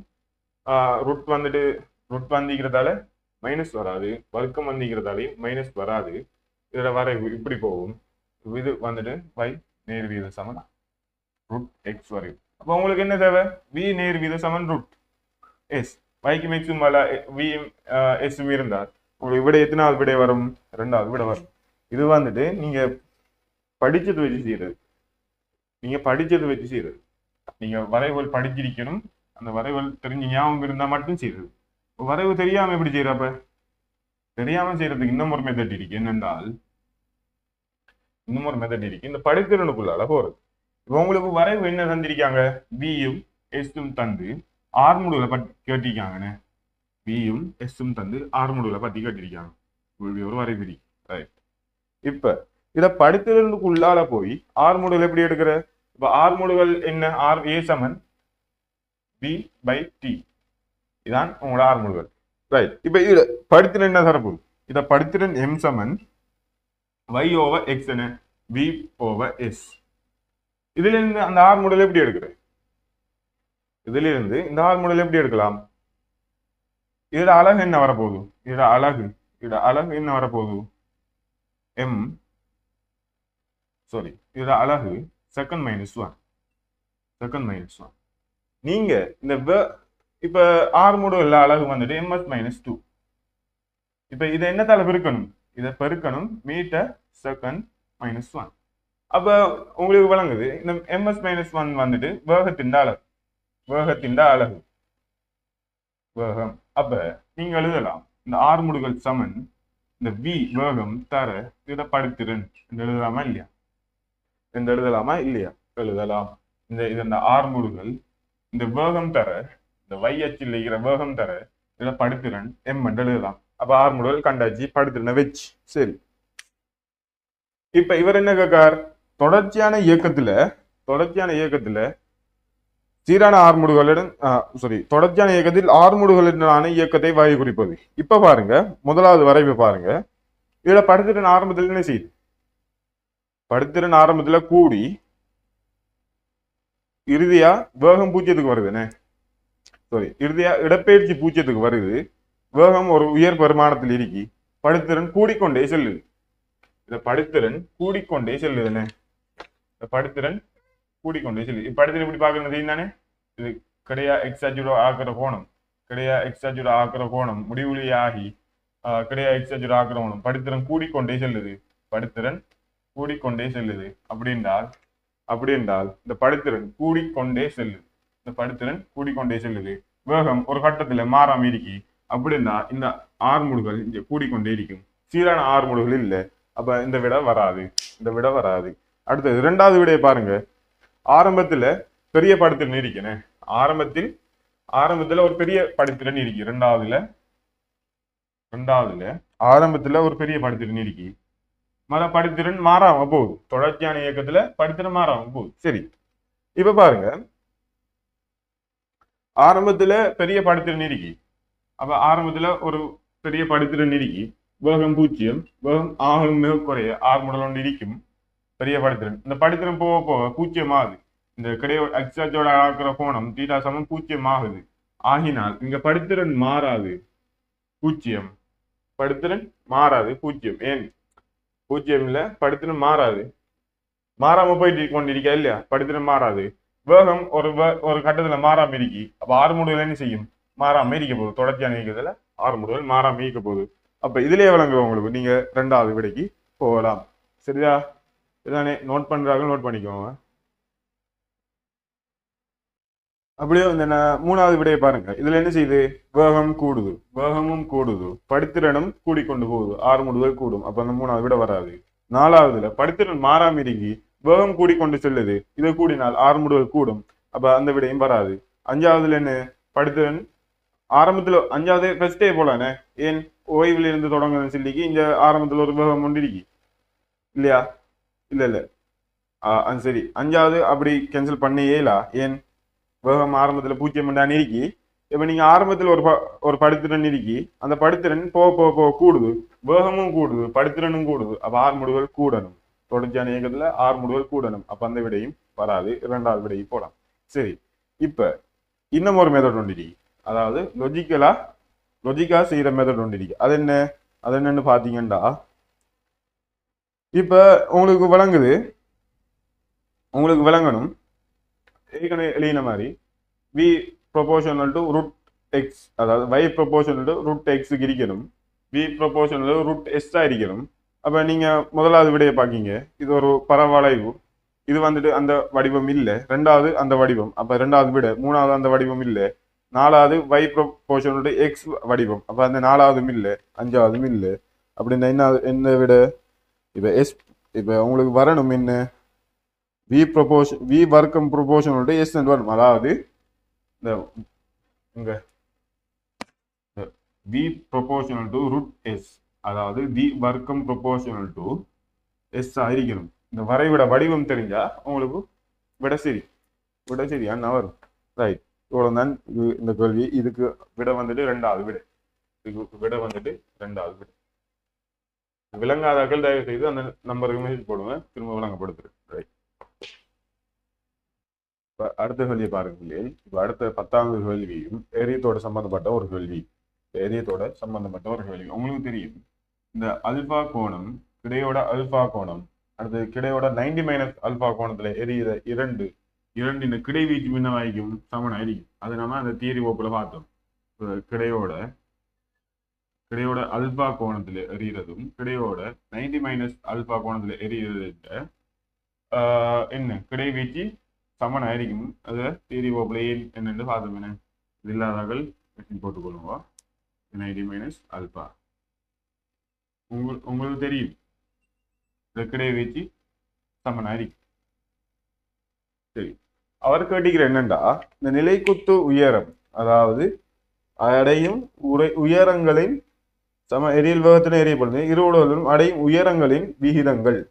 ஒரே வேகத்துல அல்பா 90 மைனஸ் அல்பால எரிஞ்சா உங்களுக்கு தெரியும் கிடை வீச்சு சமன். இத வேகம் பி என்று எடுக்கன், இத வேகம் பி, இதர உயரம் எக்ஸ், இதர உயரம் y, மொத்த உயரமா, இந்த மொத்த உயரம் எக்ஸும் y. அவர் கட்டிக்கிற என்ன, அல்பா கமா 90 மைனஸ் அல்பா, அல்பாக்கும் 90 மைனஸ் அல்பாக்கும் அல்பால போறது எக்ஸுக்கு y. அப்ப எக்ஸோ y தான் கேட்டிக்காருண்ணே, எக்ஸோ y தான் கேட்டிக்கார். சரி, உங்களுக்கு தெரியும். இப்ப நீங்க என்ன செய்யலாம், இங்கிருந்து இங்க வேகம் பூஜ்ஜியம், இங்க கிடை வேகம் மட்டும் இருக்கும் v cos அல்பா, இங்க கிடை வேகம் மட்டும் இருக்கும் v sin அல்பா. ஏன் இப்ப 90 மைனஸ் அல்பா அடுக்கன், 90 மைனஸ் அல்பா அடுக்கன், இதோட நிலைக்குத்து வேகம் என்ன, நிலைக்குத்து வேகம் v cos அல்பா, கிடை வேகம் v sin அல்பா. அல்பா அடுக்கன், இந்த அல்பா அடுக்கன் அல்பா இடநிலை குத்து வேகம் v sin அல்பா, இடக்கிடை வேகம் v cos அல்பா. இப்ப உங்களுக்கு ரெண்டு உயரத்தையும் தான் காணணும். அப்ப இந்த ஏல இருந்து a to b, இந்த இதுவும் b, இந்த a to b வந்துட்டு நீங்க இயக்க சமன்பாடு யூஸ் பண்ணினீங்கண்டா உங்களுக்கு ரெண்டோட உயரம் வரும். இப்ப எப்படி யூஸ் பண்ணலாம், மேல் நோக்கி உங்களுக்கு அங்க வேகம் பூஜ்ஜியம், அப்ப வேகத்தோட இறுதி வேகத்தை பூஜ்ஜியம் ஆகணும். இப்ப v வர்க்கம் சமன் u வர்க்கம் சக சக 2as இதை பாவிச்சிங்கண்டா உங்களுக்கு இந்த இறுதி வேகம் 0 என்ன இறுதி வேகம் 0. அப்ப u வர்க்கம் சமன் உங்களுக்கு இந்த g வந்துட்டு மைனஸ் ஆகும், அதால சமனுக்கு இஞ்சால எடுத்திருக்கேன். யூவை வச்சு கொண்டு சமனுக்கு இஞ்சால g எடுத்திருக்கேன். அப்ப 2 ஜி ஜியில் ஜி நான் ஜிஎன்டே போடுறேன், ரெண்டுக்கும் ஜி சமன் தர என்னது வையா எக்ஸா. நான் இது போடலைண்ணே. யூ வர்க்கம் என்ன மேல் நோக்கி முதலாவது துணிக்கு அல்பா என்ற துணிக்கு பாவிக்கன், அல்பா என்ற துணிக்கு பாவிக்கன். அப்ப அல்பா மேல் நோக்கி என்ன அல்பாக்கு v sine v squared sine squared alpha over 2g அதான் என்ன எக்ஸ் அடிக்க போகுது. அதே மாதிரி y7 வி வர்க்கம் கொஸ் வர்க்கம் அல்பா ஓவர் 2g. இது வழங்கி தானே எல்லாருக்கும். ஏன் இந்த வேகம் மட்டும்தான் மாறுது, அந்த வேகத்துக்கு அதை கொண்டு தூக்கி போட்டீங்கன்னால் அப்படி வரப்போகுது. அப்ப எக்ஸ் ஓ ஒய் என்ன வரப்போகுது, எக்ஸ் ஓ ஒய் எக்ஸுக்குள்ள வை வி வர்க்கம் சைன் வர்க்கம் alpha over 2g over v வர்க்கம் கோஸ் வர்க்கம் அல்பா ஓவர் 2g வி வர்க்கம் வெட்டுப்பட்டால் உங்களுக்கு விட சைன் வர்க்கம் கொஸ் வர்க்கம் அல்பா எக்ஸோ ஒய். ஆன்சர் 3வது விடை. ரைட், எல்லாருக்கும் வழங்கிடும் நினைக்கிறேன். சரிதானே, எல்லாருக்கும் வழங்கிடும். சரி, நோட் பண்றாங்க, நோட் பண்ணிக்கணும். தெளிவில் இதை நம்ம முதல் 10 கேள்வியும் இந்த வீடியோவில் பார்த்திருக்கோம். அடுத்த 15 கேள்வி இல்லாட்டி 10 கேள்வி அடுத்த வீடியோவில் வரும். ஏன்னா இதை அப்லோட் பண்ணுற கொஞ்சம் கஷ்டத்தால் ஜிபி கூடிய வாரத்தில் அப்லோட் பண்ணுற கொஞ்சம் கஷ்டம், நேரம் கூடிய இருந்தாலும் பார்த்தீங்கன்னா இப்போ இதில் ஃபுல் தியரியும் வழங்கப்படுத்திக்க நம்புகிறேன். இதில் உங்களுக்கு 10 கேள்வி இருக்கி அடுத்த வீடியோவில் மிச்ச 15 கேள்வியும் செய்வோம். அதுக்கு அடுத்து உங்களுக்கு இன்னும் ஒரு கிளாஸ் ஒன்று போயிட்டு இருக்கி, இன்னும் ஒரு கிளாஸ் ஒன்று தொடங்குது. என்னண்டா இந்த மெக்கானிக்ஸ் எஸ்ஏ ப்ரிப்பரேஷன். எப்படி இந்த மெக்கானிக்ஸ் எஸ்ஏ 2011ஆம் ஆண்டிலிருந்து 2025ஆம் ஆண்டு வரைக்கும் வந்த 2011 டு 2025ஆம் ஆண்டு வரைக்கும் வந்த மெக்கானிக்ஸ் எஸ்ஏ. நீங்க எல்லாரும் மெக்கானிக்ஸ் படிச்சுப்பீங்கன்னு. மெக்கானிக்ஸ் எஸ்ஏ கேள்வி ஃபுல்லா தியரியோட செய்யப்படும். எப்படி இப்ப 2011 2025ஆம் ஆண்டு வரைக்கும் வந்ததுல உங்களுக்கு தெரியும் ஒவ்வொரு வருஷமும் ஒவ்வொரு பாட்டில இருந்து எஸ்ஏ வந்திருக்கும். ஒவ்வொரு வருஷமும் ஒவ்வொரு பாட்டில இருந்து எஸ்ஏ வந்திருக்கும். அந்த பாட்டை ஃபுல்லா வழங்கப்படுத்தி இப்ப என்ன பெர்னிலின் தத்துவத்துல எஸ்ஏ வந்திருக்கேன்டா உங்களுக்கு அந்த பெர்னிலின் தத்துவத்தை ஃபுல்லா எக்ஸ்பிளைன் பண்ணி அந்த கேள்வியை செஞ்சு விடுவோம். இப்படி ஃபுல்லா எல்லா தியரியும் உங்களுக்கு அந்த 25ஆம் ஆண்டு வரைக்கும் எல்லா தியரியும் கவர் ஆகிடும். என்ன அப்படி கவர் ஆனா என்ன உங்களுக்கு அந்த எஸ்ஏல இருக்கிற பயம் போய் எஸ்ஐ ஃபுல்லா செய்யணுமே. இப்போ உங்களுக்கு எல்லாருக்கும் இருக்கிற பொதுவான பயம் தான் இந்த எஸ்ஐ கேள்வி செய்யறது. உங்களுக்கு எம்சிக்கு வேண்டா பார்த்து 5 விடையில ஒன்று அடிச்சிருவீங்க. ஆனா எஸ்ஏ அப்படி இல்லைன்னு. எஸ்ஏ வந்துட்டு 7.5 மார்க்ஸ் ஃபைனல்ல. இந்த 7.5 மார்க்ஸ் எடுக்கிறதுக்கு 7-8 எம்சிக்கு செஞ்சிடலாம். அப்போ உங்களுக்கு தெரியும் எம்பது டைம் கொடுக்கணும், எம்பது இம்பார்ட்டன்ஸ் கொடுக்கணும். மொத்தமா 4 எஸ்ஏ செய்யணும். அதுல ஒரு முக்கியமான எஸ்ஏ தான் மெக்கானிக்ஸ் எஸ்ஏ. என்ன மெக்கானிக்ஸ் ஒரு வருஷம் படிச்சு போட்டு மெக்கானிக்ஸ்ல எஸ்சி செய்ய வேலை இல்லை. இதுதானே ரைட். இப்போ இதுல ஒவ்வொரு வருஷத்துலயும் ஒவ்வொரு பாடத்திலிருந்து எஸ்ஏ வந்திருக்கும். அந்த பாடத்தை ஃபுல்லா வழங்கப்படுத்தி அந்த எஸ்ஏ செய்யறதுதான் இதோட நோக்கம். இது வந்துட்டு இதை பத்தின ஃபுல் டீடைல்ஸ் தேவை என்றால் இந்த நம்பருக்கு வாட்ஸ்அப்ல மெசேஜ் போட்டு பெற்றுக்கொள்ளுவோம். சரியா, சந்தீப்.